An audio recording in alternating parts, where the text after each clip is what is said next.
Só que a outra que me deixa sem graça, restante da família. Não tá, não. Ela Eu não falei pra existe. vocês esses dias, não foi? Finge que ela não existe. Tá, vamos lá. Alguns me conhecem e outros não. Pra quem não me conhece, meu nome é Raíssa. Eu trabalho com a Andressa. E hoje eu vim falar com vocês sobre relacionamentos no geral.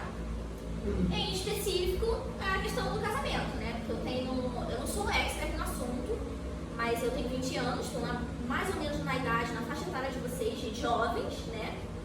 Eu tenho 4 anos e 8 meses de relacionamento total e 1 ano e 5 meses de casado. Então, eu me casei com 19 anos, então eu tô aqui, a minha oração ontem, na verdade, eu passei a semana toda só matutando no assunto, só pensando em uma coisa e outra, lendo uma coisa, lendo outra. E aí quando foi ontem, eu deixei realmente para a última hora. Só que eu falei para Deus, que tudo que o Senhor falou comigo durante toda a semana, durante várias semanas na verdade, que eu comece a escrever e conclua hoje, agora. E dentro assim de menos de 1 hora, a Andressa viu, eu mandei um vídeo para ela, quando eu escrevi tudo, do zero, do nada. Então, eu quero que vocês saibam que tudo que está aqui, tudo que eu vou falar para vocês, não foi porque simplesmente eu quero dizer, ou porque eu já passei por isso de alguma forma, mas porque Deus tem um propósito em avisar vocês sobre algumas coisas que a gente tem que estar avisado, né? Enfim. Primeiro, o tema da minha mensagem é casamento e suas precocidades, né? Primeiro eu quero falar para vocês que isso não é um culto. Eu estou aqui, a proposta que eu fiz para a Andressa foi de um bate-papo, uma coisa que leva e traz. Eu falo, vocês falam também. Se tiver dúvida, pode perguntar. Se eu falar alguma coisa errada, vocês podem corrigir. Enfim, a gente está aqui para conversar, não para ditar nada, entendeu? Então vamos lá. Eu primeiro pesquisei o significado da palavra precoce. Precoce é algo que amadurece ou que frutifica muito antes do tempo determinado. Aquilo que é prematuro, né? Não está no tempo daquilo amadurecer e daquilo frutificar, mas frutifica precocemente, tá? Que acontece muito cedo para os padrões normais da sociedade, enfim. E o primeiro texto bíblico que eu tenho para trazer para vocês, que foi de onde eu comecei realmente essa mensagem que eu trouxe para vocês, está em Cantares 8:4, que diz assim: prometam, prestem bem atenção, gente, porque eu vou citar a Bíblia, eu preciso que vocês estejam ligados nos textos da Bíblia, para que vocês saibam que o que eu vou falar tem um embasamento bíblico. A primeira mensagem está escrito assim: prometam, ó mulheres de Israel, que não despertarão o amor antes do tempo. Vou repetir. Prometam, ó mulheres de Jerusalém, que não despertarão o amor antes do tempo. Então a gente vem, né, linkando isso com a nossa sociedade hoje em dia. A gente, não sei se vocês já perceberam, mas com certeza já perceberam, que a gente vive numa sociedade extremamente precoce. Tudo acontece muito cedo, tudo acontece muito rápido. Nós não temos meninas e meninos, nós temos crianças começando as suas vidas afetivas, de relacionamentos e até mesmo sexual muito cedo, crianças mesmo, sabe? São meninos e meninas que largam os brinquedos, largam as bonecas, largam as brincadeiras e focam em ter um namoradinho, focam em ter uma namoradinha. Então tudo isso tem acontecido cada vez mais cedo. Tudo que está em volta da gente tem influenciado as nossas crianças, principalmente, a serem precoces, entendeu? E isso, com certeza, vocês já perceberam. E o que eu vim para falar para vocês é que quando a gente faz as coisas antes do tempo determinado, existe alguma consequência. Porque pular fases, tipo, se eu jogo um jogo, eu não tenho como simplesmente pular da fase 1 para a fase 10. Porque vão ter coisas na fase 10 que eu vou me deparar lá e eu não vou conseguir lidar. Por quê? Porque eu não fiz as outras 9 etapas. Eu simplesmente pulei para a fase 10. Então vão ter consequências. E muitas das vezes a gente ora e fala assim para Deus: Senhor, que seja feita a sua vontade na minha vida. Que o seu tempo seja determinado o seu tempo. Que as coisas na minha vida aconteçam no seu tempo. Né? Senhor, a gente ora todos os dias. Senhor, que seja feita a tua vontade. A gente está diante de uma situação difícil? Não, que seja feita a vontade do Senhor. Só que muitas vezes, na maioria das vezes, a gente faz isso da boca pra fora, né? Porque quando Deus está indo com a farinha, a gente já quer voltar com a fornada inteira pronta, né? Mas a gente está orando que seja feita a sua vontade, mas a gente já está com o pão pronto, entendeu? E Deus ainda está indo com a farinha. Então, muita coisa que a gente faz fica da boca pra fora, sabe? Muitas vezes as coisas que a gente fala pra Deus, a gente não segue o que a gente fala pra Deus. A gente simplesmente pede e no o outro dia amanhece e a gente esquece. E aí a gente já tá colocando os carros na frente dos bois de novo. Isso é forte. Né? E aí eu entro na questão do relacionamento, né?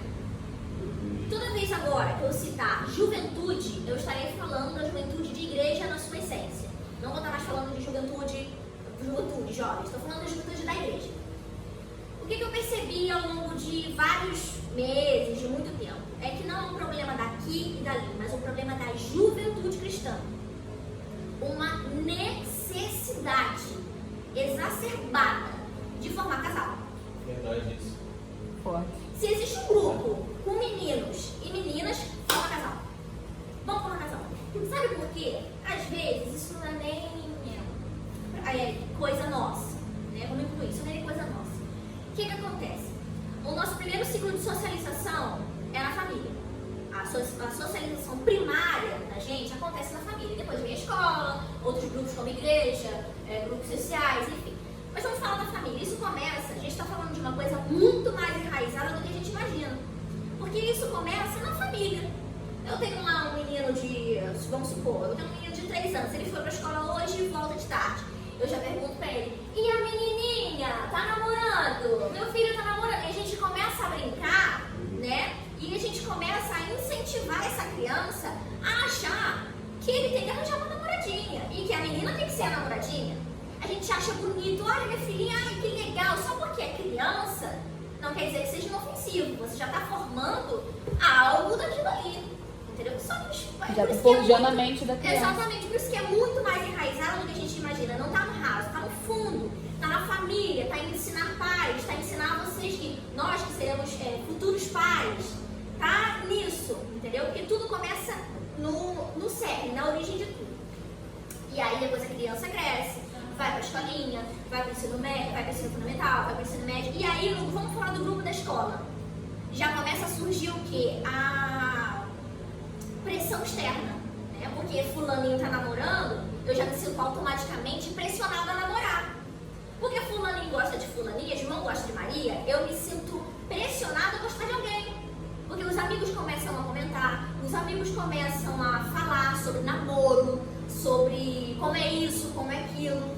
E aí você só vai avançando de nível. E aí você chega dentro da igreja e erradamente pastores, líderes, discípulos, pessoas no geral, também pressionam a juventude.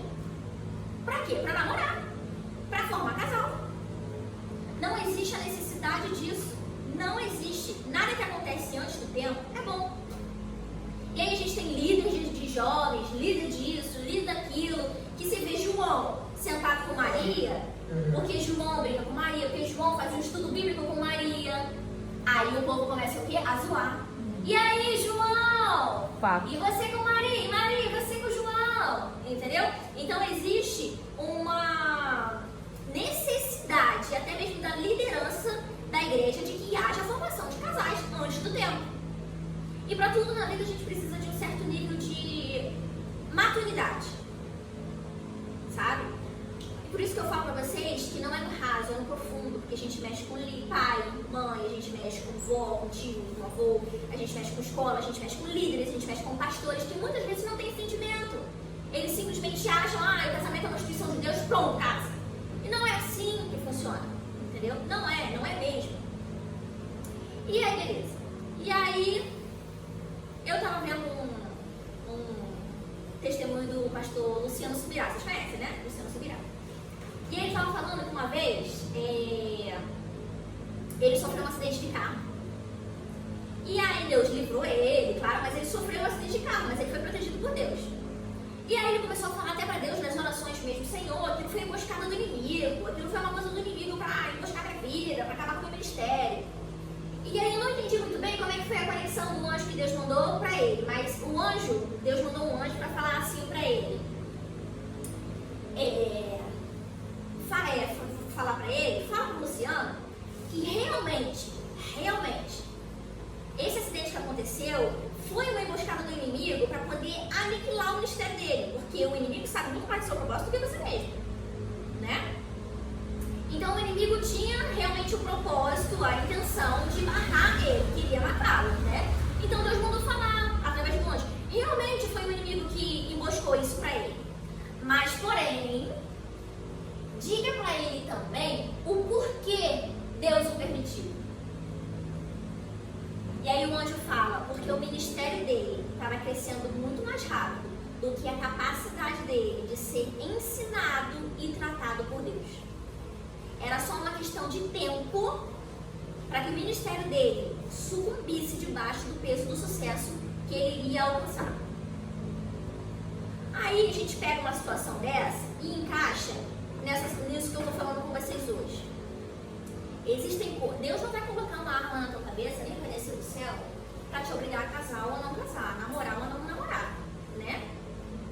Se você quis fazer, ótimo. Vamos supor que eu tenho um casamento precoce, né?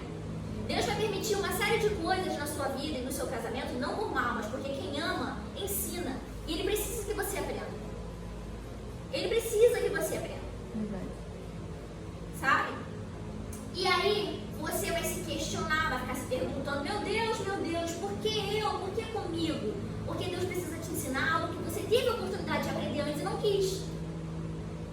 Então a gente precisa respeitar as etapas de Deus. Deus quer que a gente tenha um coração ensinável. Deus quer que Ele quer que a gente tire a melhor lição que o Pai pode. Hoje em dia ela está muito deturpada. Que a visão de amor hoje é assim: você quer fazer o que você é minha filha. E se você quiser fazer o que você quiser, tudo bem, eu te apoio, porque eu te amo. Você pode fazer qualquer coisa, eu não posso ir contra você. Por quê? Porque eu te amo. E aí uma visão de amor hoje é: eu sou o pai, e aí eu tenho um filho que é drogado, bêbado, tirou meu carro da garagem, bateu com meu carro e matou alguém e foi preso. Mas eu amo meu filho, então eu vou lá na cadeia e tiro ele de lá. Pago a fiança para tirar. Isso não é amor. E aí as pessoas acham que Deus é assim também. Só que Ele não é. Deus realmente sabe amar. Deus realmente quer ensinar pra gente coisas que a gente precisa aprender antes de avançar as etapas. Entende? E aí, com essa juventude muito apressada para namorar, o que tem acontecido? A gente tem perdido muito a conexão com Cristo, com Deus. A gente tem perdido muito essa conexão, porque a gente não quer mais se descobrir em Deus, a gente não quer mais descobrir o nosso propósito, a gente não quer mais descobrir o que a gente nasceu para fazer, a gente não quer mais descobrir quem é Jesus, o que aconteceu, o que eu devo fazer, quem sou eu no reino de Deus. A gente não quer isso. Sabe? E aquilo que você estava falando, a paixão é uma coisa que ela cega, né? Ela cega. E se você não estiver muito bem firme em Deus, você simplesmente vai se vislumbrar e vai esquecer. Deixa eu dar um exemplo para vocês. Todas as igrejas, elas têm um modo de funcionar. Todas as igrejas. Algumas fazem corte integral, até o dia do casamento. Outras fazem corte por um período de tempo. Vamos supor que eu tenho uma igreja X e eu tenho 20 jovens, 10 casais. Todos os jovens formam casal. Então eu tenho 20 jovens, 10 casais. E na minha igreja eu preciso de 5 meses. 5 meses desses jovens. O casal chega pra mim e fala assim: ó, pastora Raíssa, eu vim aqui para declarar para vocês que a gente está pensando em namorar, Joãozinho está gostando de Mariazinha, a gente está se interessando. O que a gente faz? Beleza. Eu vou falar assim: ó, vocês vão passar 5 meses sem abracinho, sem beijinho, sem brincadeirinha. Vocês na verdade não são namorados, tá? Vocês estão orando, buscando, querendo entender se aquilo é realmente, não é? Gente, se é realmente o que Deus quer na sua vida. Vocês entendem? Essa é a regra. Se você não quer estar numa igreja que tenha regras, ou se você não concorda com a maioria das regras da sua igreja, procure outra. Porque ficar numa igreja que você não concorda com a maioria das coisas que acontecem e acabar não cumprindo, você está sendo mau testemunho. Então procura outra.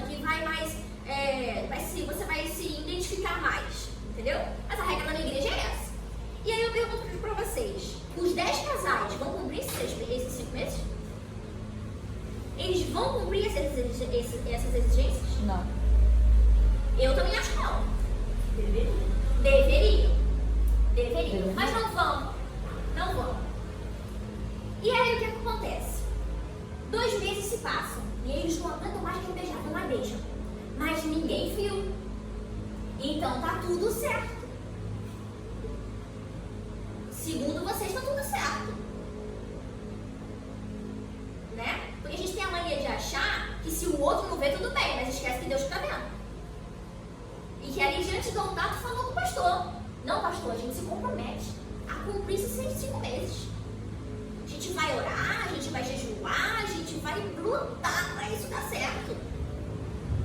E aí eu pergunto para vocês, Deus falou alguma coisa? Não, a pessoa só queria que o tempo passasse. A pessoa só estava contando dia após dia para beijar na boca. E aí eu te pergunto, tu acha que se você não aguentou ficar 5 meses sem beijo na boca, você passou só 2 e burlou uma regra porque ninguém viu, tu vai esperar teu casamento para transar? Eu acho que não, até porque ninguém vai ver também. Ninguém vai ver, vai ser uma coisa entre você e a pessoa e acabou, tá. Mas tenha uma consciência de que Deus está vendo. A gente não pode tampar nos olhos e falar assim, meu pastor não viu. Mas Deus viu. E quem é maior? Seu pastor ou Deus? Deus. Você fez juramento com quem? Para seu pastor ou para Deus? Gente, isso não existe. Isso não existe. Mas enfim. E aí começa, né? A questão de casar. Vamos casar. Vamos casar. Tô louco pra casar. Aí eu chego. Vocês estão aí? Tá Pra recebendo aí? qualquer jovem. Eu tenho 10 casais, 20 jovens, 10 casais. Eu chego pra qualquer um desses casais e falo assim, você quer casar pra quê? Aí a pessoa me fala, beleza, já escutei muito. Vou até procurar aqui onde tá escrito. A pessoa fala assim, eu vou me casar pra eu não pecar. Porque se eu não me casar, eu sei que eu não vou conseguir me segurar, até porque tá escrito na Bíblia. Eu falo, onde? Ah, lá em Coríntios e tal, de Paulo, né? Fala bem assim. E aos solteiros, 1 Coríntios 7, 8. E aos solteiros e viúvos, digo que seria bom que permanecessem nesse estado, que eu também vivo. Caso, porém, não se dominem, que se casem, porque é melhor casar do que arder com desejo. Tá errado? Não tá, não. Tá escrito realmente na Bíblia. Só que o jovem tem uma mania incrível de isolar o texto da Bíblia e falar assim, ó, isso aqui favorece o meu desejo? Então, isso aqui é a verdade. Só que aí o povinho se esquece de uma Usar ao coisa seu que... favor, né? Usar ao seu favor, né? Aquilo que me favorece dentro da Bíblia, eu vou usar ao meu favor, né? E aquilo que não me favorece, eu vou esquecer, eu não vou nem ler. Né? Eu não vou Só nem pego ler. o que me cabe, o resto descarto. Isso, e aí explana todo mundo. Não, eu vou casar pra eu não pecar. Vai dar B.O. Vai dar B.O. Eu vim do futuro pra avisar. Escuta o que eu estou falando pra vocês. Vai dar B.O. Se vocês soubessem que o sexo dentro de um casamento é só um detalhe, um importante detalhe, mas um detalhe, vocês mudariam o foco para casar. Sexo é bom, é gostoso, é prazeroso, mas ele não sustenta, ele não faz prosseguir, ele não faz progredir, ele não traz nada disso que um relacionamento realmente precisa para se manter vivo. Até porque o seu juramento foi até que a morte nos separe, não foi até amanhã. Gente, depois de aceitar Jesus, com quem você vai se casar é a decisão mais importante da sua vida. Porque é até você morrer, ou não. É o que a Alessandra Vilas Boas falou naquele vídeo que eu te vi. E aí as pessoas me pegam esse trechinho de 1 Coríntios e falam. Só que eles se esquecem do que está escrito em Romanos 7, 8. Prestem muita atenção no que eu vou ler para vocês. A lei de Deus expõe o nosso pecado. Escutem mesmo, com o coração, com o ouvido, internalizem isso que eu vou ler para vocês, porque talvez muitos aqui não tenham lido. Não dá e tomar só como uma única verdade, sendo que aquele texto pode ter outros desdobramentos. Aí a pessoa chega pra mim e fala assim, não, mas eu não consigo me segurar. É impossível, eu não consigo. Eu não vou conseguir. Peraí. Por um acaso, estou dizendo que a lei de Deus é pecaminosa? Claro que não. Na verdade, foi a lei que me mostrou o meu pecado.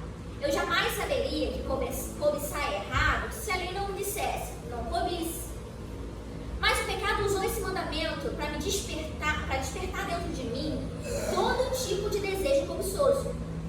Se não houvesse lei, o pecado não teria esse poder. Houve um tempo em que eu vivia sem a lei. No entanto, quando tomei conhecimento do mandamento, o pecado ganhou vida e eu morri. Prestem atenção. Assim, descobri que os mandamentos da lei, que deveriam trazer vida, trouxeram em vez disso morte.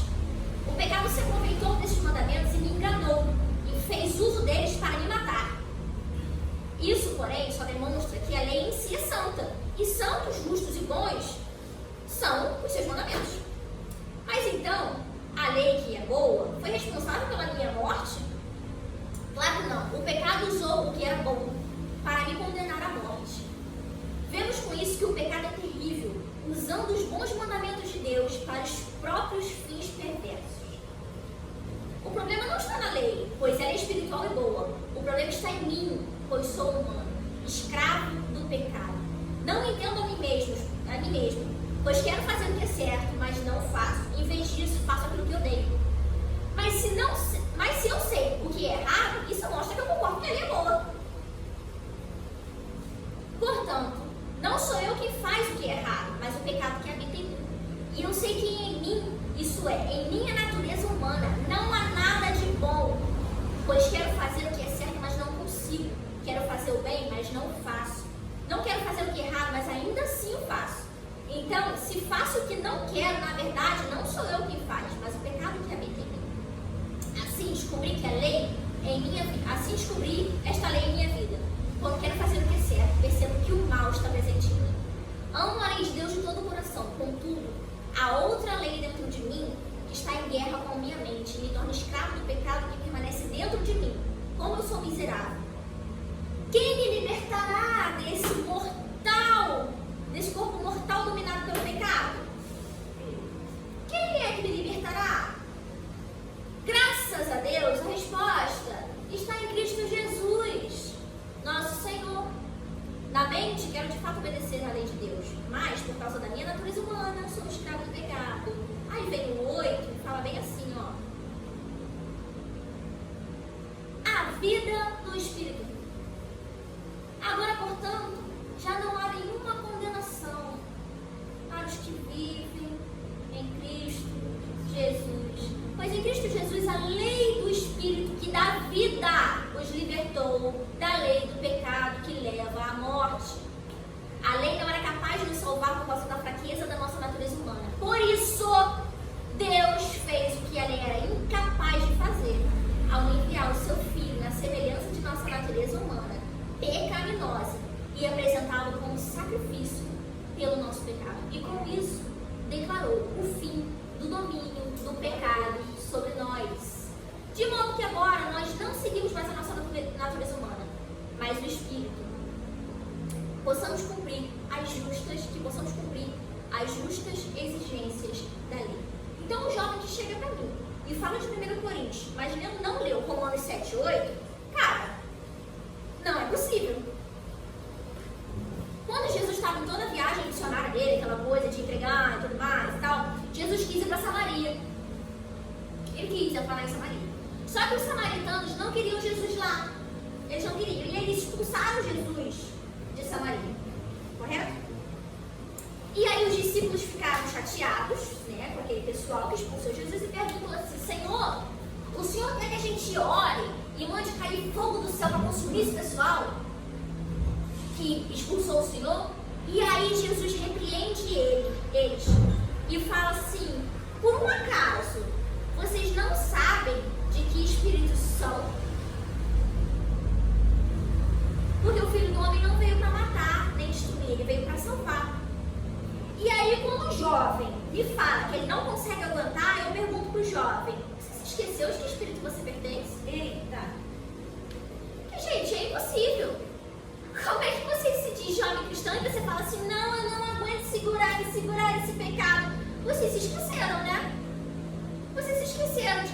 vocês são, vocês se esqueceram que quem nos livra do pecado é Jesus Cristo, que a gente vive pelo Espírito, não vivemos pela carne. Vocês simplesmente se esqueceram. E aquela mesma pergunta, que naquele caso não servia para aquilo, mas hoje eu pergunto para vocês, vocês se esqueceram de que espírito vocês são? Gente, eu nunca, assim, eu sou da igreja agora, né? Uns 2 anos no máximo. Eu nunca fui da igreja. Tinha lá o meu conhecimentozinho e tal, mas eu nunca fui assim, da igreja. Aí, eu vivi numa família em que meu pai e minha mãe, eles me davam toda a liberdade do mundo, mais um pouco. Que eles estavam tão afogados nos problemas deles, entre os dois, que enquanto os filhos não estivessem dando problema, estava tudo certo. Então você podia fazer o que você quisesse, vai quando você quiser, vai com o que você quiser, volta com o que você quiser ou nem volta. Passa só uma semana de fora de casa, show. Deu um sinalzinho de vida, assim, sinal de fumaça, tá ótimo. Então eu podia fazer muita coisa, muita coisa. E eu vou falar pra vocês, eu era do mundo, né? Eu beijei muito. Beijei muita gente. Muita gente. Mas em compensação, não vou mentir. Mas em compensação, na mesma medida que os meus pais não ligavam para isso, eles também não ligavam para outras coisas. Aos meus 14 anos, eu não tinha o que vestir, eu não tinha um hidratante, eu não tinha um desodorante, eu não tinha um creme para pentear meu cabelo, nem um shampoo para lavar. Então eu comecei a trabalhar. E aí, hoje, de 14 para 15 anos, eu comecei a trabalhar numa pizzaria que era dentro de uma casa, estava começando. Gente, por noite, acho que eu lavava juro pra vocês, umas de 20 a 30 vezes a louça, só a louça. Todas as pizzas que saíam dali, eu que fazia, eu que cortava. Era ralar queijo, era cortar isso, cortar aquilo, era a noite inteira trabalhando. Sabe quanto que eu ganhava por noite? 20 reais. 20 reais. Mas é porque eu tinha. Quem ia me empregar com 14, 15 anos? Ninguém. E eu precisava ter minhas coisas. E aí, quando eu ia ficar com carinha, e aí vinha naquele negócio, aí eu pensava, cara, o desodorante que tá debaixo do teu braço custa 15 reais, é quase uma noite trabalhada. O hidratante que tu tá usando custa, a calcinha que você tá vestindo te custou, porque foi você que trabalhou pra comprar. Vale a pena você se entregar pra essa pessoa? A resposta sempre era não, então não fazia. Não me acrescentava em nada. Eram pessoas que eu sabia que não iam estar comigo se alguma coisa acontecesse. Você reconhece isso, gente. Para de se enganar. Você reconhece, você olha para aquela pessoa, você convive um pouquinho com a pessoa, você sabe que aquela pessoa não estará com você se alguma merda acontecer. Na época, quais seriam os problemas? Filho, doença. Eu vivia numa época em que tinha muita exposição de foto de menina. Os menininhos gravavam, tiravam foto, publicavam, todo mundo sabia. Eu não sei como é que tá hoje, mas na minha época era assim. Então eu ia fazer? Não. Mas isso não era Deus, não, era eu mesmo. Assim, eu falando de questão de ter ensinamentos, eu não tinha. Quando eu conheci meu atual marido, que na época a gente namorava, óbvio, ele já tinha 24 anos. Ele era um homem de 24 anos, com uma vida vivida, experiências, e eu não. Eu tinha 16. E aí a gente começou a namorar e eu já logo expliquei pra ele, ó, não é porque você caiu de paraquedas na minha vida, com emprego estabilizado, com qualquer coisa que você já tenha, que eu vou fazer. Eu esperei a minha vida inteira, tive todas as oportunidades do mundo. E aí, em uma semana com você, por quê? Eu não tô doida? Não tô dando tiro no pé? Gente, eu era do mundo. Prestem atenção. Eu era do mundo. Eu não tinha ensinamento de Deus. Eu não conhecia a palavra. E eu só aprendi a verdade com meu marido depois de 9 meses de namoro. Pra quem é do mundo e pra quem namora um homem de 24 anos, isso é muito difícil. Quase impossível. Quase impossível, porque eu tinha que fazer ele entender as minhas exigências também, porque ele não entendia, é óbvio, ele não conviveu com pessoas assim. Exato. E aí vocês são juventude de uma igreja e não entendem isso. E aí nós temos juventudes de igrejas que estão sobre a ordem, sobre a lei de Deus, tendo conhecimento, porque quanto mais você conhece, mais responsabilidade você tem. Quanto mais lhe é dado, mais é cobrado. E mesmo assim faz. Que tipo de casamento vocês acham que vocês terão? Que tipo?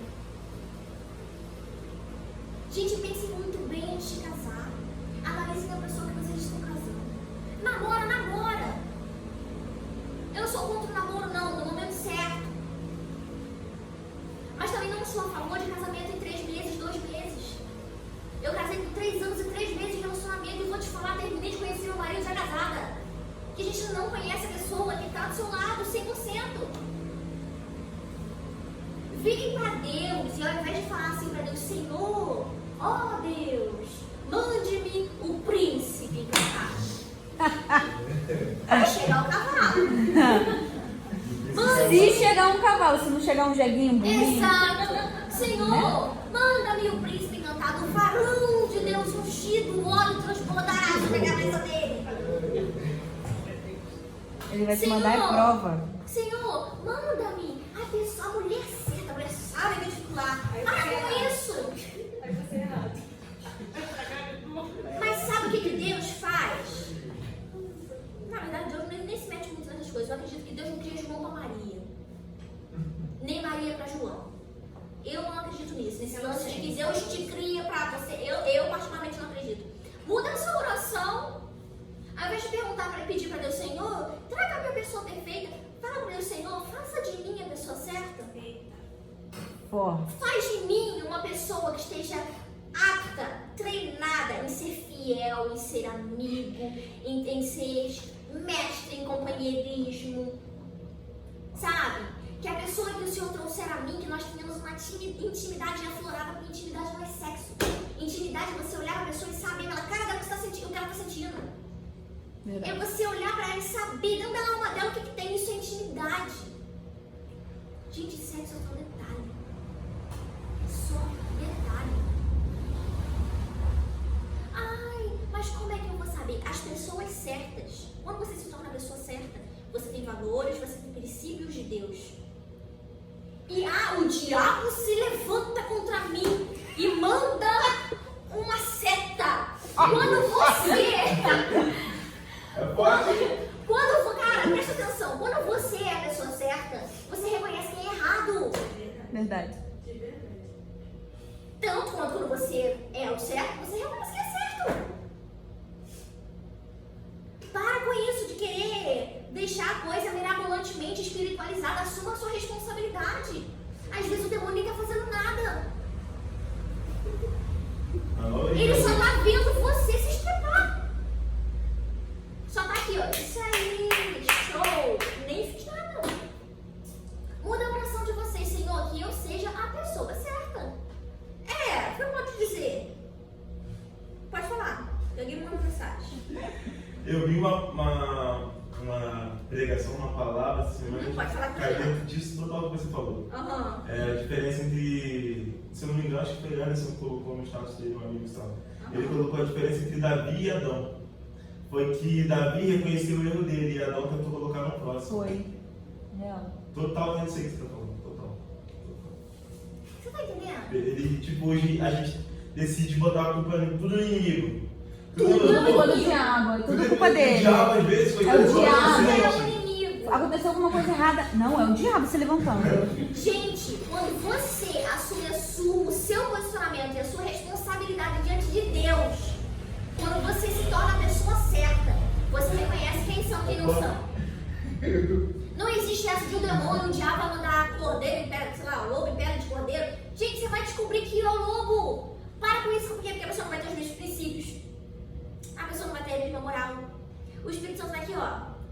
Não vai haver paz no seu coração. Mas o jovem quer namorar antes de saber de tudo isso. O jovem quer namorar antes de saber quem ele é. O Exatamente. que dirá para descobrir do outro quem o outro é? Gente, para com isso. É sério mesmo. Não sou a favor de criticar. Claro, óbvio que namoro cristão tem que ter propósito. Como eu sou namorada também, não tenho propósito de casar, pede fé. Que isso seja fincado na vida de vocês. Mas também não vai ter um dia para dar uma curva, não. Estejam preparados. Eu daria tudo na minha vida para ter escutado o que vocês escutam hoje, o que vocês estão escutando agora. Eu daria tudo na minha vida para ter escutado isso antes de me casar. Ah, e se você casou errado? Não, mas eu tive que aprender muita coisa. Não foi na marra, não, foi na porrada mesmo. Não foi? Foi. Eu comi um pão que o diabo Foi de passou no prova. 10. Ainda tô comendo. Ainda tá mastigando. Ainda tô mastigando. E Deus ainda me faz, às vezes, vomitar um pouco. Eu já comi pra comer de novo. Eu posso assistir? Meu Deus. É doloroso. É doloroso, O filho. caso não tá forte. Gente, estejam cientes de que casamento não é só isso aí que vocês estão vendo. Não é só legal, não é só bonito, não é só gostoso, não é só prazeroso. Dá muito trabalho. Eu costumo pensar no casamento como uma dança contínua. É uma dança que não para. E a música também não para, você tem que dançar conforme a música. E nem sempre você vai escutar uma música diferente. Às vezes é a mesma música o tempo inteiro. E você não pode parar de dançar, nem quando você estiver cansado. Porque vão chegar os dias que você vai se olhar no espelho e vai falar assim: Senhor, onde eu fui amarrar o meu burro? Como é que o Senhor me deixou fazer isso? Onde eu estava com a minha cabeça para fazer isso? E Deus está lá. Você nem perguntou. Você não me perguntou, você não veio até mim pra saber. Exato. E outra, essa preparação toda que eu tô falando pra vocês, mesmo que vocês sejam super preparados, também não livram vocês do problema do Não casamento, livra também tá? não. Porque tudo no mundo é um aprendizado. Só vive o propósito quem vive o processo. Exatamente. Isso, gente, não tem outro caminho. Pegar atalho vai dar B.O. Não existe atalho. E se pegar, vai dar merda. Não existe atalho. Não existe. Só vai viver o propósito se viver o processo. E é no processo que Deus amassa a gente, principalmente quando você avança etapas. A dança não para e a música é repetida. Você vai saber ela de cor e salteado. Você vai enjoar dela, vai ficar com dor de cabeça, dor no corpo, de tanto escutar, de tanto dançar, mas você não pode parar. E você sempre vai errar passo. E você Vai sempre sempre vai errar. errar um passo. E tem sempre que se programar e se... Gente, o casamento é a maior escola da vida. É. É a maior escola da vida. Porque ela te ensina a descobrir quem é você primeiro, para depois descobrir quem é o outro. Ele te ensina a se autoanalisar, falar onde que eu tô errando. Onde que foi isso aqui? Eu preciso melhorar. Todos os dias. Não é uma coisa que você faz uma vez no mês. Todos os dias você tem que deitar para você e falar assim: Senhor, hoje meu dia de casado foi assim. O que eu tenho que melhorar? Como é que eu posso ser um melhor exemplo para minha esposa? Como é que eu posso ser uma esposa melhor para meu marido? Todos os dias. A dança não para. E você também não pode parar. Porque você tem que ter entendimento que no dia que tu chegar diante do altar e falar: eu aceito, fazer todo o juramento e eu aceito, você não está só ajudando uma pessoa que está na sua frente, não. Você está firmando um pacto eterno até que a morte nos separe com Deus. Você está diante de Deus, em cima do altar. Eu queria que toda a juventude tivesse a noção do quanto isso é sério. Porque hoje o casamento está muito defasado. Tudo está muito defasado. Eu sou muito contra, eu falo com vocês, né? Eu sou muito contra o que a igreja, de modo geral, trata como raso. Há uma deficiência na igreja de tratar as coisas muito raso, de forma muito rasa. Quantas vezes você passa na rua, vê placa, vê tudo, fala: placa, Jesus te ama. O pessoal fala: Jesus, parece bom dia, Jesus te ama. Jesus te ama, Jesus te ama, Jesus te ama. Jesus deu a vida dele na cruz por você. Jesus deu a vida dele na cruz por você. Você cresce escutando isso. Jesus deu a vida dele na cruz por você. Sabe o que isso faz? Torna banal. Porque, Jesus deu a vida dele na cruz por mim. Show. Legal. Você não tem ainda, todo mundo fala tanto tempo, toda hora, que você não tem ideia do como foi o processo para Jesus dar a vida dele na cruz por você. Tem jovem, tem pessoas que passam a vida inteira na igreja sem conhecer a Jesus. Eu reconheci isso. Eu falei: eu tô na igreja, mas eu não conheço Jesus. Eu ouvi falar, conheço, eu não conheço não. Abre a tua Bíblia, descobre quem foi Jesus. Descobre como você deve ser, quem você deve ser. Abre por você mesmo, não espera ninguém remoer o assunto para te passar, não. Viva a sua experiência com Deus. Mas se torna banal. De tanto falar: Jesus te ama, Jesus te ama, Jesus te ama. Jesus me ama. Mas você não tem ideia do que é o amor de Cristo por nós.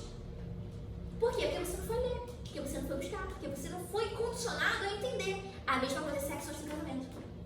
Eu ia na igreja e toda a escola dominical. Qualquer assunto paralelo que tivesse ali, o líder: sexo antes do casamento é pecado.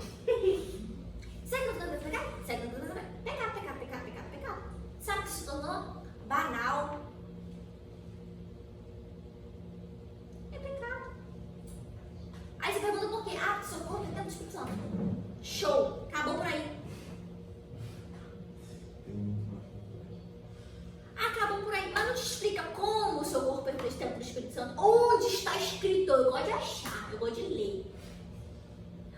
coisa na Bíblia que eu descobri que na verdade não estava na Bíblia.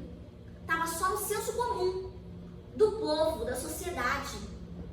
Tira o senso comum da vida de vocês, gente. Agora eu pergunto pra vocês. Aonde está escrito na Bíblia que sexo antes do casamento é pecado? Eu quero responder. Onde está escrito? Coríntios. Você não para de sabe. Eu te falei, não. Ela vai ficar quieta. Eu não falei qual. Não falou qual. Vocês sabem o que está escrito na Bíblia? Fala? Não, fala não, tu sabe. Sabe não? O que isso é? De forma que eu tô aqui pra aprender. Eu achei. Humilde, gostei dele. Eu achei, vou falar pra vocês. Não vou ensinar, não, que isso aqui qualquer um saberia se abrisse a Bíblia pra ler. Gente, presta atenção. Vocês são futuros líderes, futuros pastores. Prestem atenção. Acabem com o modo raso da igreja de explicar as coisas pros outros. Parem com isso. Explica a fundo. Mostra aonde está. Ninguém sabe onde está escrito na Bíblia. Ninguém sabe como está escrito na Bíblia. Mas é o senso comum de que sexo antes do casamento é pecado. Por quê? Porque o seu corpo é templo do Espírito Santo. Como é templo do Espírito Santo? E agora eu falei pra vocês, de tudo que eu falei, essa é a parte mais importante. Prestem muita atenção, por favor. Prestem muita atenção mesmo. Eu quero que daqui vocês tirem pra vocês, dentro do coração de vocês, o que vocês têm que aprender. Que vocês entendam individualmente o que é e por que somos templo do Espírito Santo. Isso está escrito em 1 Coríntios 6. Prestem atenção, por favor. De todas as partes, essa é a mais importante. Está escrito assim: tudo me é permitido, mas nem tudo me convém. Tudo me é permitido, mas não devo me tornar escravo de nada. Preste atenção, gente. Os alimentos foram feitos para o estômago e o estômago foram feitos para os alimentos. É verdade. Mas um dia, Deus acabará com os dois. Vocês, contudo, não podem dizer que o corpo foi feito para a imoralidade sexual. Assim como a imoralidade sexual foi feita para o corpo. Ele fez uma comparação entre o estômago, o alimento, e o corpo para a imoralidade. Chegou? Show? Pegaram, né? Ele foi feito para o Senhor. E o relacionamento que o Senhor tem conosco inclui o nosso corpo. Portanto, Deus nos ressuscitará dos mortos por seu poder, assim como ressuscitou o Senhor. Vocês não sabem que na realidade o seu corpo é membro de Cristo? Acaso um homem deve tomar o seu corpo, que faz parte de Cristo, e uni-lo com uma prostituta? De maneira nenhuma. E vocês não sabem que se um homem se une a uma prostituta, logo se tornam um corpo só com ela? Pois as escrituras dizem, os dois se tornarão um só. Pensem muito bem em com quem vocês se tornarão um só. Não dá para defraudar o corpo de Cristo se tornando um com qualquer um. Não dá. Enfim. Mas a pessoa que se une ao Senhor tem com Ele uma união de espírito. Fujam da imoralidade sexual. Nenhum outro pecado afeta tanto o corpo como esse, pois a imoralidade sexual é um pecado contra o próprio corpo. Vocês não sabem que seu corpo é templo do Espírito Santo que habita em vocês e lhes foi dado por Deus? Vocês não pertencem a si mesmos, pois foram comprados por um alto preço. Portanto, honrem a Deus com o seu corpo. 1 Coríntios 6, essa é a resposta do porquê sexo antes do casamento não é só um pecado, mas é algo que você faz contra você mesmo.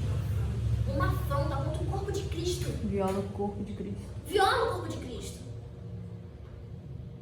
Gente, a imoralidade sexual está escrito. É o pecado que mais afeta o corpo. Que mais afeta o corpo. Estejam atentos a isso. Ninguém aqui, vou falar português bem claro, ninguém aqui nasceu coabitando com ninguém. Vocês não nasceram fazendo isso. Não tem necessidade. Não tem a necessidade. E eu garanto pra vocês, isso é por isso que eu queria ter escutado isso antes. Que quando a gente espera o tempo de Deus, quando a gente faz tudo no tempo de Deus, quando a gente faz tudo debaixo da autoridade da lei de Deus, a recompensa é muito maior. Quando você obedece a Deus, né? Como lá, obedece a Deus, e você se casa, e você vai finalmente ter sua relação com o seu marido, com sua esposa, gente, prestem atenção. Eu daria tudo na minha vida para ter vivido isso. Tudo. Mas eu não tinha ensinamento, tudo bem. Você viveu, só que... Não no tempo exato, mas de certa forma eu vivi, porque graças a Deus, né, estou casada e com uma mesma pessoa que aconteceu. Mas eu digo pra vocês, sexo, gente, é união de almas, é união de amor, de paixão. Dali vão sair os filhos, o fruto. Os filhos são chamados de frutos do amor. Gente, isso é uma coisa praticamente sagrada. Praticamente não, é uma coisa sagrada. Sagrado. Estejam atentos em com quem vocês vão se unir para se tornar um só. Tem uma passagem na Bíblia também que fala que quando você está casado, se você não pratica, você está pecando, porque Deus quer que você faça. Fala sobre isso, fala também que quando você faz, tipo, vamos botar assim, greve, né? Quando você se afasta, você meio que abre espaço pro inimigo. Tem que os dois estarem em concordância para não haver uma legalidade para o inimigo entrar. Exatamente. Mas prestem bem atenção. Gente, Deus, o que ele quer do casamento? O que Deus quer do casamento? Deus. Exato. E Deus, ele enviou, ele deu pra gente o seu único filho. E pro seu único filho, Deus levantou a noiva ideal. Que é quem? A igreja. Que é a igreja. Então Deus em sua perfeição, prestem atenção. Então Deus em sua perfeição, ele criou a noiva ideal pro teu filho. O que ele quer do nosso casamento? Ele quer exemplificar diante de todos, diante da sociedade, como deve ser. Ele quer fazer, na verdade, uma comparação, uma junção, uma analogia de como deve ser a igreja com Cristo. Como o seu casamento deve ser perfeito, feliz. Deve ser uma bênção, porque assim como Deus criou a igreja para Cristo, você, casado com seu marido, deve dar um exemplo de como é a relação de Cristo com a igreja. E isso é muito sério. É muito sério. Gente, é tão sério. A minha oração de ontem, antes de dormir, ontem eu passei por uma situação do casamento.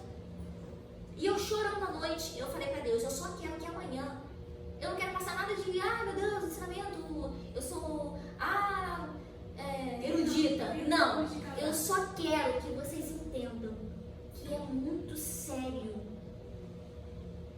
É uma dança que tu começa a dançar, gente, que tu não pode parar. Não dá pra parar. E mesmo quando o outro tá capengando, tu tem que levantar ele. Então estejam atentos em com quem vocês estão casando. O casamento é firmado em amizade, companheirismo, fidelidade, respeito. Se você é um jovem casal da igreja cristã, né? Óbvio, jovem da juventude. E aí tem aquele processo lá dos 5 meses, e aí o seu namoradinho não te respeitou e te beijou por 2 meses. Você acha que vai te respeitar dentro do seu casamento? E você começa com um beijo hoje, né? Mas amanhã é um beijo e uma passada de mão. Aí depois de amanhã é um beijo e uma passada de mão, mais uma coisa.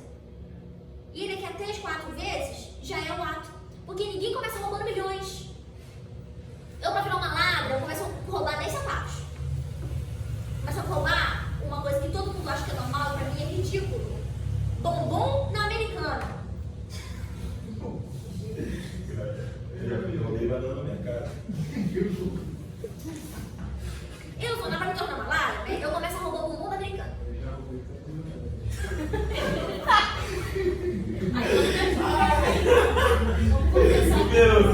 Fudeu, vai.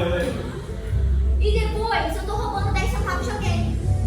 Depois eu parto pra R$1, 2, 10, 20, 100 e eu só vou crescendo. Ninguém começa roubando 5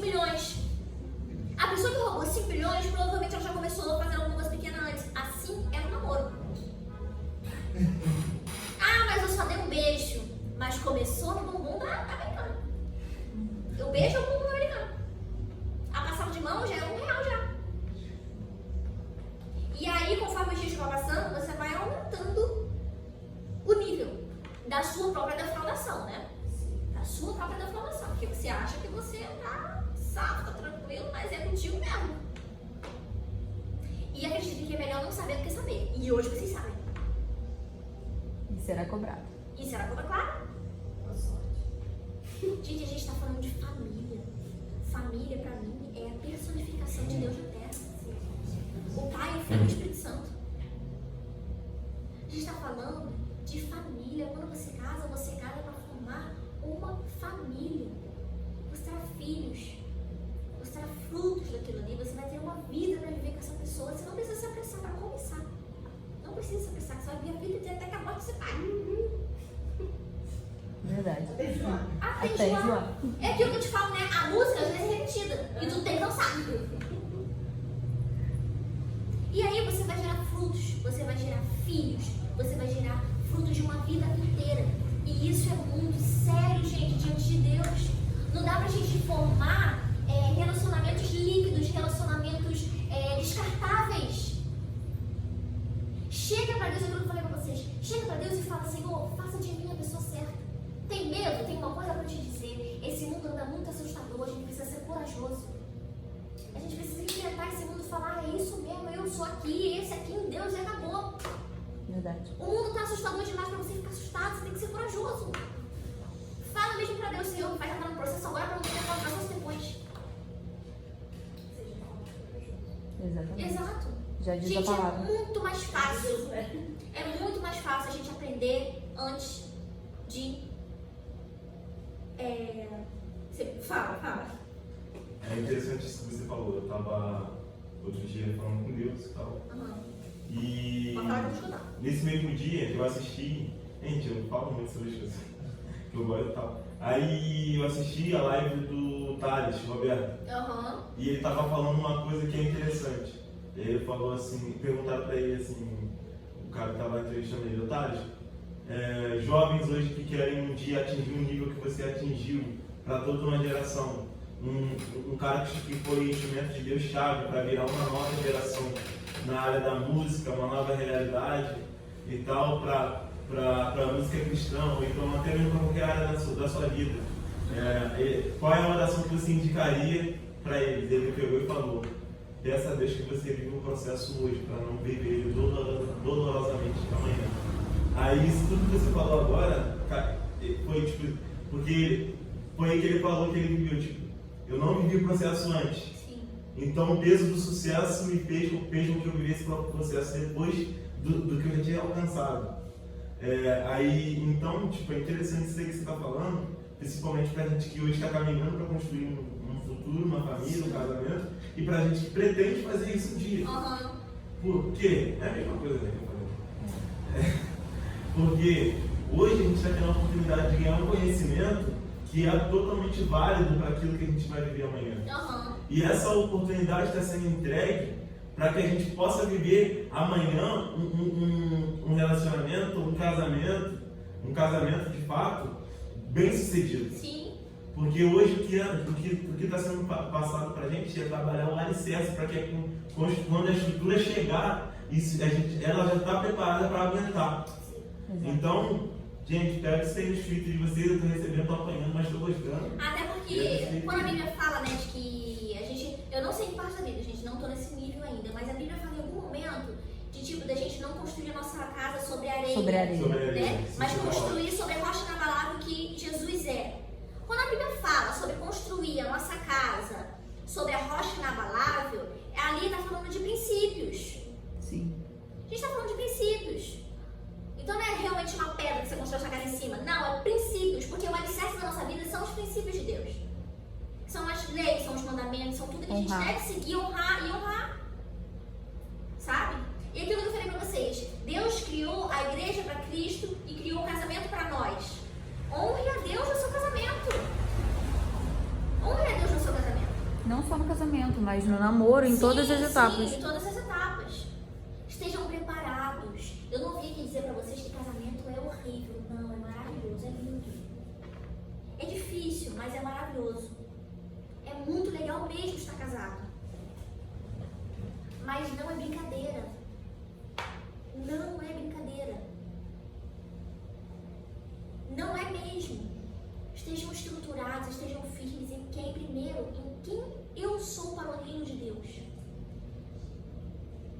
eu sou? Quais são os princípios de Deus? Eu vou seguir, vamos lá. Seja você a pessoa ideal antes de pedir isso de alguém. E aí, eu tava pensando hoje lá na loja, eu tava falando sozinha, né? Tava repetindo isso tudo aqui sozinha lá, né? Falando pra ele. Tava falando pra Jesus. É né? lógico, ele tava lá Claro. já. Aí eu tava pensando aqui, né? Vamos voltar, vamos linkar uma coisa que eu falei lá no início. Que a gente sofre com a influência de criar casais, de namorar, de começar a nossa vida afetiva muito cedo. Desde o nosso primeiro ciclo social, que é a família. Gente, a gente precisa mudar a nossa sociedade, o mundo que a gente vive, da origem, do pouquinho, do pequeno, lá de baixo. Até isso é raso. Ai, jovens, tô explicando tudo isso aqui pra vocês. Se amanhã vocês não aplicarem na vida de vocês, até quando vocês tiverem filhos, forem casados, nada vai valer. Porque o ensinamento vai parar em vocês. Mas não vai perpetuar. E eu tava pensando, cara, imagina, Senhor, se a mesma pressão que as crianças, né, crianças, jovens, adultos, sofrem para ter um relacionamento e ter um casamento de tia que fala, e aí, namoradinho? O tio, e aí, namoradinho? E a mãe, e o pai, e não pode ver um menino e uma menina junto que já quer formar casal. Imagina se essa pressão fosse para estudar e ser alguém na vida. Chega lá, seu filho, Teria 3 muita anos na gente bem escola. sucedida na vida. Chega lá, seu filho, de 3 anos na escola. E aí, filho, o que o senhor aprendeu hoje? Me mostra aqui pra mamãe. Vem cá. Mostra aqui. É pra mamãe. 7, 8 anos. Aprendeu o que na escola hoje? Já sabe o que é ser da vida, né? Sei. E a faculdade? Se vocês, como pais, fizerem isso, a gente já vai ter um pouco de diferença. Porque a criança vai crescer com a mentalidade não de casar e ter filho cedo, mas de primeiro ser alguém. Chega no final da noite com seu filho, ao invés de perguntar, e aí, fulano, namoradinho da escola? E aí, filha, você leu o que na Bíblia hoje? Ensina pra mamãe, pra eu escutar o que você aprendeu. E aí, já leu a Bíblia hoje? O que você tá aprendendo? Se a criança cresce condicionada a isso, da mesma forma que cresce condicionada a achar que ela tem que arranjar um namorado, casado, né? Gente, a gente teria uma sociedade extremamente diferente. Extremamente diferente. Por quê? Fulaninho, se nós temos vamos supor que as crianças fossem criadas assim. Fulaninho vai crescer, vai fazer as melhores provas, vai tirar as melhores notas, e você vai se sentir pressionado para ser como ela, para ser também bom em tudo que você faz. Se você está numa igreja e fulaninho é muito bom em Deus, sabe quem é em Deus, você vai se sentir pressionado para descobrir também quem você é, não para namorar. Se a gente mudasse, invertesse os valores, tudo seria melhor. Eu falo para a Andressa, eu falo para a Joyce, que se a gente tivesse a real consciência de quem foi Jesus, de quem é Jesus, se todo mundo tivesse a consciência de o que nós devemos fazer, a gente já tinha feito um estrago mundial. No bom sentido. A gente já tinha abalado os 4 cantos desse planeta Terra, meu filho. A gente já tinha abalado tudo, meu. Nossa sociedade, você acha que vive assim? Minha não. Porque onde o povo de Deus está, a mudança. O povo de Deus, de fato. É. De fato, ele deixa uma mensagem pra gente que nós ainda faremos coisas maiores do que ele. Exato. Diz aí, tempo. E cadê o que a gente faz? Sabe? E a gente começa isso. O que ele já fez. Exato. A gente não chega a um terço dele. E a gente começa isso no pequeno. E eu não tô falando pra vocês também que tem que demorar 10 anos pra casar, não. Não, aí vocês falam também. Não é pra levar o extremo, não. Não tô falando de 3 meses, mas também não tô falando de 5 anos, 10 anos, não. Estejam no propósito, se organizem, porque a partir do momento que vocês se posicionarem diante de Deus, Deus vai determinar o tempo para vocês. E vocês vão receber do céu como um raio. Pá, agora! Olha, eu creio nisso. Vocês vão saber. Aleluia. Só deixa as coisas acontecerem. Não se precipitem, sabe? Não se precipitem. E é isso. É isso. Eu só queria que vocês entendessem que não é brincadeira. Que não é legalzinho o tempo todo. Entendeu? E aí a gente cria, voltando para a família,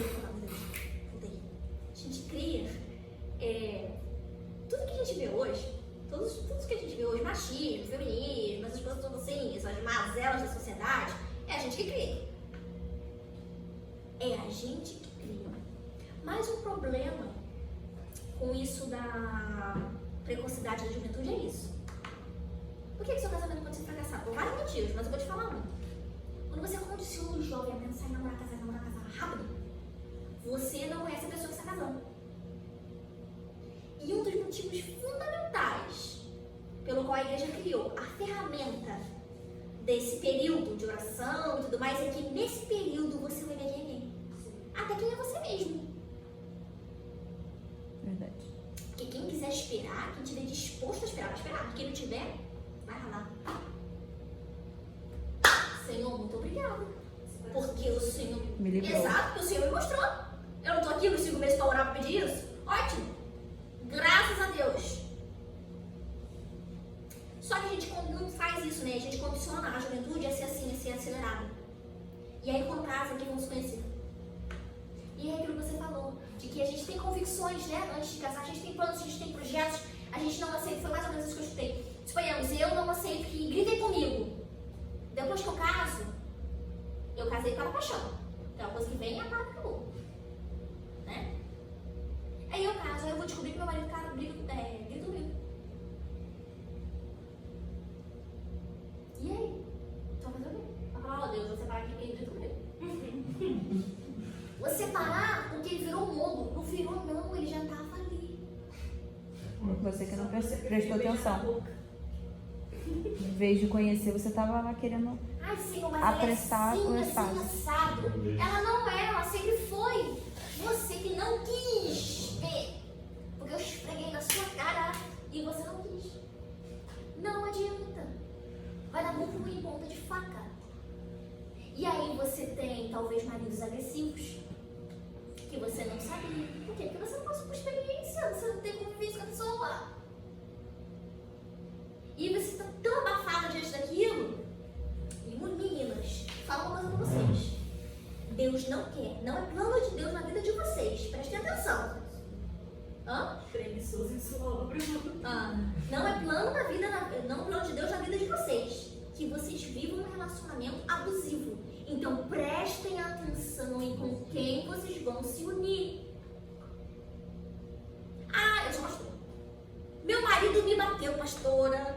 Aqui tô com a cara toda roxa. A igreja é tão condicionada. Tão condicionada a criar. Deus me perdoe. Mas às vezes a gente é tão condicionado a criar casamento fracassado que a gente já enfiou aquela pessoa naquela situação que a gente fala o quê? Não, vou morar aqui, Deus vai transformar. O dia que o pastor falar isso pra você, vai pra delegacia e denuncia o teu marido e o teu pastor.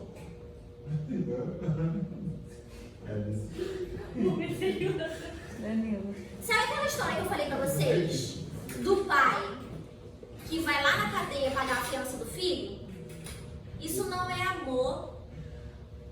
Aí você acha que Deus fala lá na Bíblia que a gente tem que estar submetido às leis, porque toda autoridade é colocada no lugar porque Deus, né, permitiu, enfim. E aí você acha mesmo que Deus vai olhar lá de cima e vai falar assim, minha filha tá apanhando, mas tudo bem. Pastor, não manda pra cadeia não. Não manda pra cadeia não. Ele vai se consertar dentro de casa. Não vai não, porque Deus quer tratar ele lá na cadeia porque ele cometeu um crime.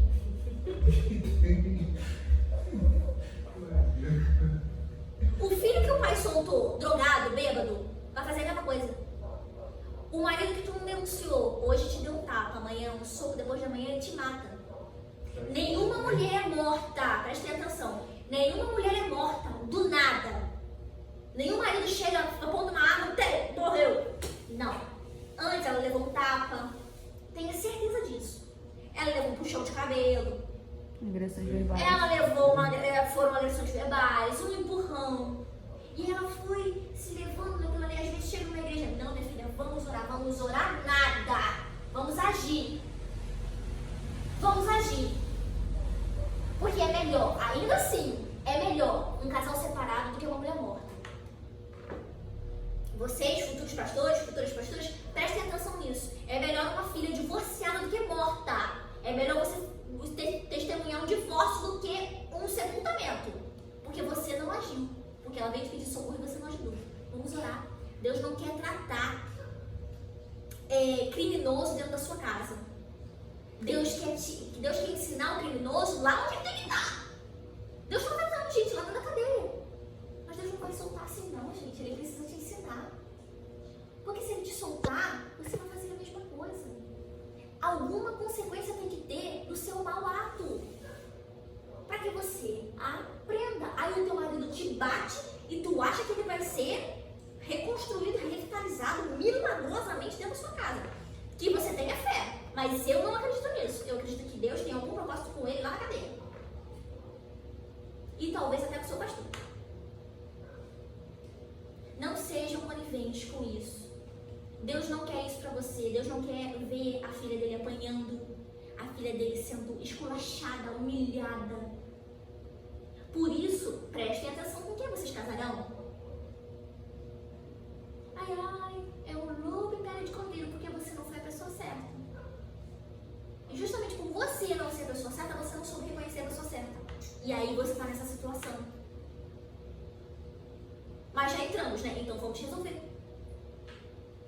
Nós temos que estar debaixo da autoridade da lei. Pode falar. Todo mundo olha para ele. Então, é interessante isso que você falou. Durante muito tempo eu vi uma historinha sobre você ir fazer missões. E era sempre com base em uma coisa. Um jovem uma vez estava na igreja, no meio do culto, e o pastor chegou para ele e falou assim, ó, Deus falou comigo que você vai fazer missão em algum lugar. E ele ainda não mostrou qual, mas você vai. Aí esse jovem saiu de lá tão empolgado, foi lá começou a tirar os documentos dele, falou, vou tirar o passaporte, vou viajar. Vou dar o mundo. Só que quando ele chegou esqueci o nome agora. No aeroporto para passar, para autorizar a viagem dele, né, pegar o visto e tal. Quando ele foi passar pela federal, eles foram puxar o histórico dele e ele devia algo à justiça. Aí o que aconteceu? Ele foi preso. Foi parar na cadeia. Aí esse pastor que profetizou na vida dele, queria pegar o evangelho em missões, foi visitar ele.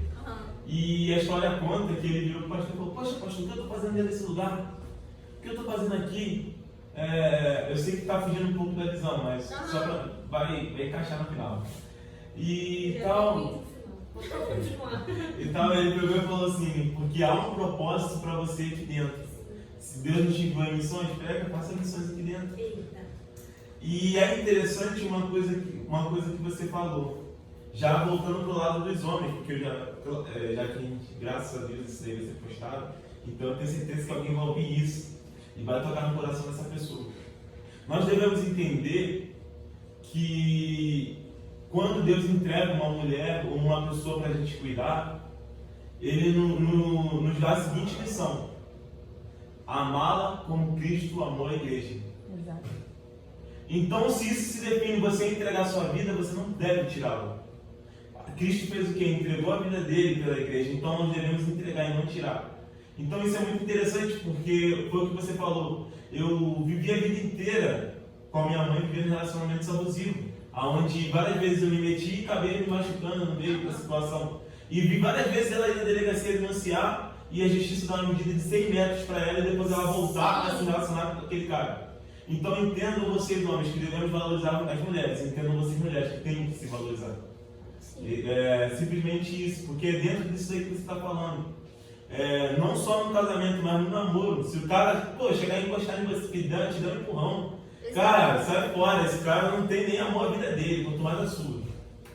Exato. No início do meu relacionamento, meu marido ele é faixa preta em taekwondo, né? Aí ele tem, gente, aquele homem, se ele quisesse me matar, ele matava. Com a força que ele tem muita força. Ele é magrinho, né, amiga? Mas ele tem muita força. Só que ele nunca foi um homem explosivo, violento.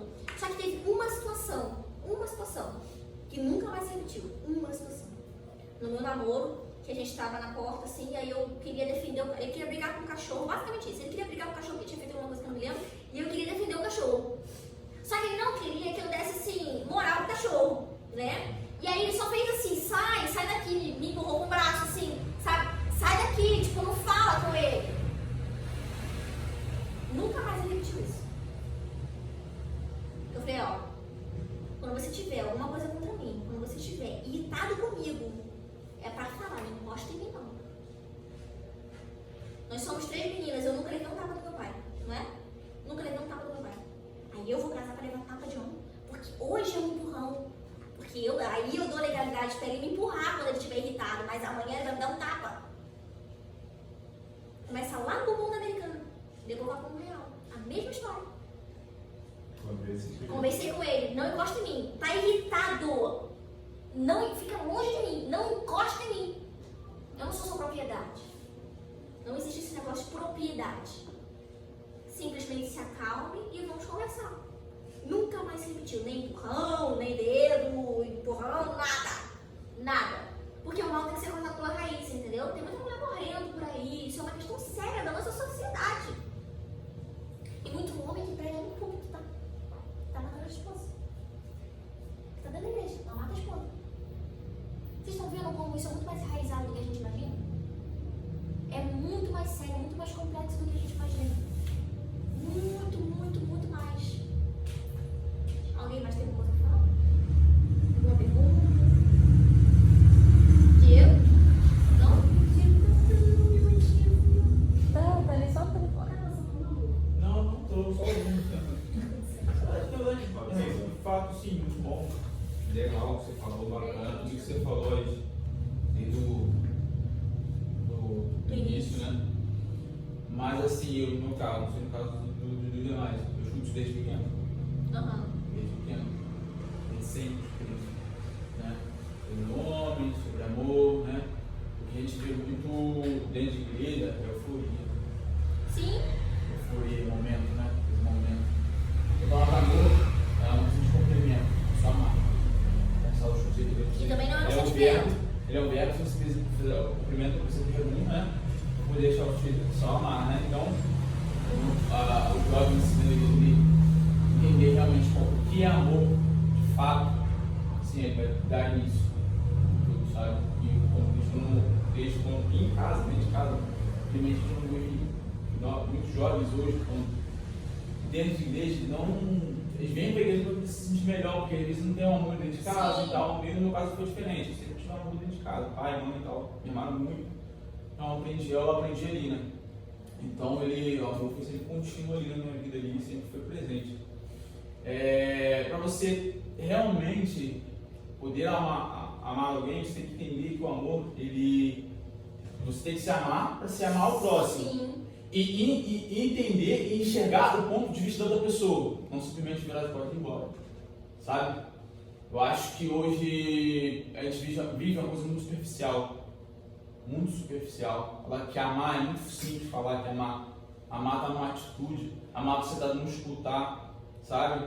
E eu vejo isso, eu vejo muita euforia, muito momento, muita pressão em cima do jovem. Como você falou naquela igreja, muita gente volta, tá falando, faz isso, faz aquilo e tal, lá no casalzinho e tal. Acaba sendo sob pressão, sabe?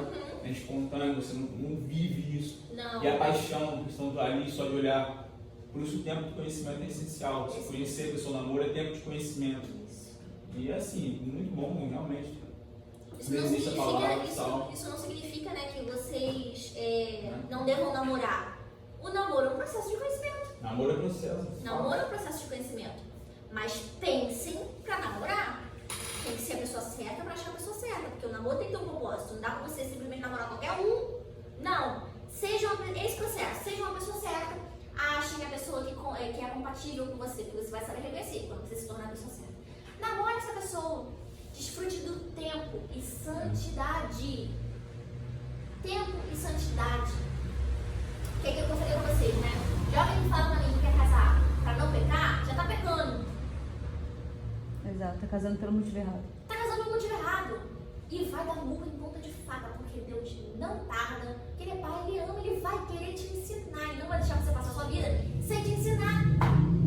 Então pra finalizar, só tenho uma coisa pra dizer pra vocês. Se eu tivesse tido a oportunidade de ter esse conhecimento que vocês têm hoje, na época, não é que eu não casaria, mas eu teria feito muita coisa diferente. Muita coisa diferente, muita. Eu teria me descoberto em Deus, eu teria sofrido muito menos. Eu teria percebido muito mais coisas. Vocês estão tendo, gente, o privilégio de saberem dessas coisas, de terem entendimento, estejam certos de que tudo isso é muito sério.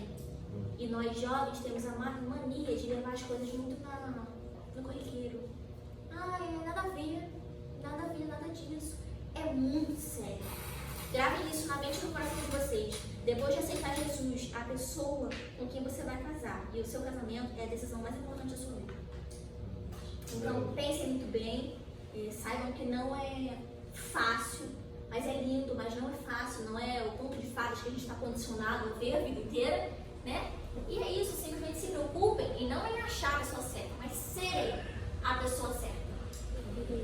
Agora, nesse momento que a gente está vivendo, depois que a gente falou isso, cabe a gente, dentro de cada um, pensar: ou eu decido viver não mais as minhas vontades, os meus desejos, ou eu reproduzo o que os meus pais, os meus tios, os meus avós, a família de uma amiga, ou enfim, qualquer família que você conheça desestruturada hoje vive. Então, assim, alguns de nós aqui com certeza não teve uma família como o do Diego, que cresceu na igreja, que é uma família que deu amor, que deu toda aquela coisa. Então, a gente não tem essa estrutura, a gente não tem esse privilégio que o Diego teve, e que é muito triste para muita gente, né? E na vida a gente acaba que tudo que a Raíssa falou, essa coisa da gente não viver o que a gente deveria viver em Deus e tudo, é muito também do que a gente viveu com os nossos pais. Então acaba que a gente vai trazendo esse ranço, esses maus exemplos para a nossa vida, né? Esse julgo para a nossa vida. Então, assim, hoje tem que ser uma decisão de entender que ou eu vou viver o que os meus pais viveram e vou ter o futuro que os meus pais têm hoje, né? Ou eu vou viver o que Deus me chamou para viver, que é algo diferente. Então, assim, é uma decisão. A Raíssa falou, eu falei isso para a Andressa e para o Kevin antes, a Raíssa falou, e é como todos os cursos, os pastores pregam, as pessoas falam, se a gente não mudar, se a gente não colocar em prática aquilo que a gente ouve, só vai ser só mais uma coisa que a gente ouviu. Vai ser só mais um dia aqui, que você saiu da sua casa e veio ouvir alguém falar, não vai mudar nada, absolutamente nada. Eu falo isso porque eu já abri mão de muitas coisas, não me arrependo, faria de novo, mas não porque eu ouvi, porque eu decidi praticar, porque eu decidi abrir mão. Então, assim, abrir mão eu acho que não é difícil. Difícil é você se manter constante naquilo que você acredita. E o que vai fazer vocês se manterem constantes, porque tem um momento que a gente está mais fraco, não está tão forte, beleza. E o que é que vai manter vocês? É o propósito. É vocês entenderem para que vocês forem criados e quem é que está guiando vocês. A Bíblia diz que, eu me apego muito nisso, que o Espírito de Deus ele nos ensinaria todas as coisas. Então, como a Raíssa falou, se eu não estou sabendo, eu não estou sabendo lidar, eu não estou sabendo lidar com os meus sentimentos, como é que eu vou fazer? O Espírito Santo ensina todas as coisas. Então, assim, não precisa ficar desesperado, meu Deus, vou pecar, não, calma.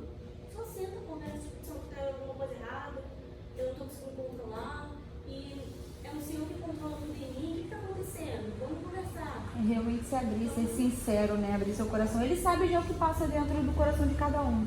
Mas ele quer ouvir de você, ele quer ouvir você falar pra ele, falar, Senhor, me ajuda, eu preciso da sua ajuda nisso, eu não consigo vencer isso, eu preciso da sua ajuda e sozinho eu não vou conseguir. E sobre o que a Raíssa falou, às vezes você vai pensar assim, talvez amanhã você peque, amanhã você deu um beijo que vai dar, amanhã você deu uma... Que pecado também não é só beijo não, vários outros pensamentos, né, enfim, que a gente já sabe, são toques, são olhares. Então, assim, o beijo é só um ato. Uma consumação. Uma consumação do que já estava passando pela sua cabeça. Já estava dentro de você. Porque, tipo assim, você não pode beijar a pessoa, você fica levando a boca dela. Gente, isso existe. É tipo fazer jejum e ficar desejando comida. Exato. Eu Tá errado. Tipo assim, nossa, que vontade de comer. Nossa, Meu que Deus bom, do céu. delicioso. Eu fiz regime na minha inteira assim. Tá errado. Então, mas eu queria. volta e faz de novo. Você faz jejum, mas tá 24 horas pensando em comida. Comer bolo, pastel, bolo, Carne. lasanha, carne. É a mesma coisa que o Joyce tá falando, entendeu? Mas continua. É isso, né? Que eu perdi o foco. Você tava falando pensou na que comida. não pode beijar, mas você passa o dia inteiro olhando pra boca da pessoa. Entendeu? Então, assim, são coisas que vão atraindo você, vão fazendo você desejar Ainda mais. ainda mais do que você já deseja. Então, assim, se te faz pecar, a Bíblia diz que se uma mão te faz pecar, o que você vai fazer com ela? Corte. Então, Lança corta. fora. Se o olho te faz pecar, tira um olho e Arranca. só. É melhor chegar no céu com um olho só do Do que que queimar no fogo do queimar. inferno com os dois. Exato. É melhor chegar no céu com uma mão só do que queimar no fogo do inferno com as duas. Assim como o pé. Realidade. Ele fala. Realidade. Então, assim, decisão. É decidir viver dentro do escolher, coração né? de vocês e orar, que elas não orar, né? E quer falar? Não, deixa eu conseguir. Não, eu orar não, sou do cabo de falar. A gente vai orar pra terminar. Então, a gente vai orar e quando a gente fizer essa decisão, você decide isso dentro de você. Eu falei pro Kevin antes de começar, eu falei, Kevin, no final dessa noite, Deus vai nos pedir alguma coisa eterna. Porque uma frase que eu uma vez me tocou muito, o que não é eterno é eternamente inútil. Então, se alguma coisa que passa pela sua vida, você não fez nada com aquilo, foi eternamente inútil, sabe? Então, você precisa aprender com alguma coisa. E ainda que você venha pecar amanhã, tudo bem. A gente erra todo dia mesmo. Joyce, mas e aí? Eu vou continuar errando? Não, você vai ser consertado. Então, é só isso mesmo. Eu. Pra terminar meio agora, tá? A gente vai deixar colocar. Prometo que eu... Eu entendo que existem passos na nossa vida que é difícil de ser tomado. Existem escolhas que vão definir toda a nossa história. De fato, é essa que ela expôs aqui pra gente. Mas ela bem tomada no momento certo, ela vai gerar bênção para sua vida. Frutos eternos. Então, o que eu quero dizer para cada um de vocês aqui, para cada um de nós, na verdade, porque eu vim aqui para aprender e aprendi muito. Raíssa, Deus abençoe muito sua vida, muita honra aí, bastante. Mas o que eu entendo. Talvez hoje você esteja aqui falando, isso não é para mim, tá? Tipo, eu não estou nessa fase da minha vida. É pra todos. Eu também não tô nessa foto mesmo. Há um dia, Claro que tá, amiga. Mas eu acredito que todo conhecimento é válido. E o que eu entendo é que hoje, se você pegar a nossa geração, ela é manipulada ao homossexualismo, ela é manipulada à sensualidade desde criança. Se você for assistir um desenho, você vai ver isso dentro dele. Então, se uma criança já é influenciada a tomar decisões e ter atitudes erradas desde criança, por que não hoje você já pode aprender algo para o seu futuro? Então, eu entendo que a gente está, sim, chegando num momento na nossa vida, principalmente a gente que joga, a gente está no romper da nossa história, na verdade. Porque, tipo, se você sentar para conversar com alguém de 40 anos, na maioria das vezes ela não tem mais sonho nenhum. Já cheguei aqui e eu acho que eu não vou além, então vou estagnar. Então, essa fase de onde a gente cria uma maturidade, entre aspas, de 15 anos a 30 anos, por exemplo, pode-se dizer, é uma fase de decisão e conquista. E cabe você querer alcançá-los ou não. E eu digo uma coisa para vocês, eu não posso aqui nessa noite aqui. E esse momento de hoje está sendo um divisor de águas para a história de todos nós aqui. Agora, cabe a cada um de nós querer tomar uma postura daqui para frente ou querer continuar vivendo no ativismo dessa sociedade. Os passos que nossos pais tiveram. Um dia eu cheguei eu falo muito sobre isso. Eu ouvi muito da minha avó: você vai virar o que seu pai virou, você vai ser igual a sua tia, você vai seguir da minha família. Muitas vezes você vai virar não sei o quê, você vai não sei aonde, você não presta, você não vale nada. Mais um dia eu tomei sobre mim a posse do falo suave que Jesus falava para mim que eu tinha direito a isso. E entendi que eu fazia parte de uma outra nação, de uma outra realidade, de outro mundo. Então Deus está chamando cada um de nós aqui hoje para tomar essa decisão. Cara, meu casamento não vai ser mais um que vai começar amanhã e vai terminar hoje. Ontem vai terminar hoje. Minha história não vai ser mais uma que vai ser contada. A minha história vai ser única e genuína porque Deus vai fazer parte dela. Então é isso que eu quero dizer para vocês aqui hoje e para a minha vida. O passo é esse, cara.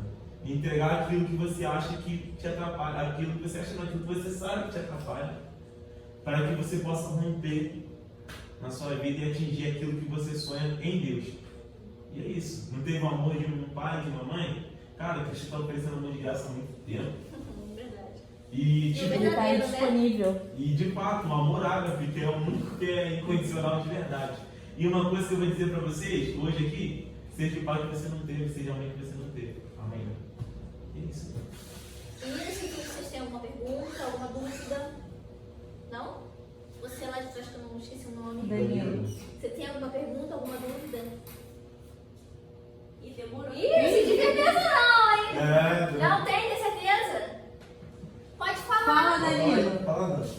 Se a gente conseguir, a gente responde. Fala, pode perguntar. Ah, deixa eu falar. Solta nós. Olhando pra ele, ele não vai falar nunca. Vai lá, para de pegar você, fala, solta assim. Vai, fala a pergunta aí.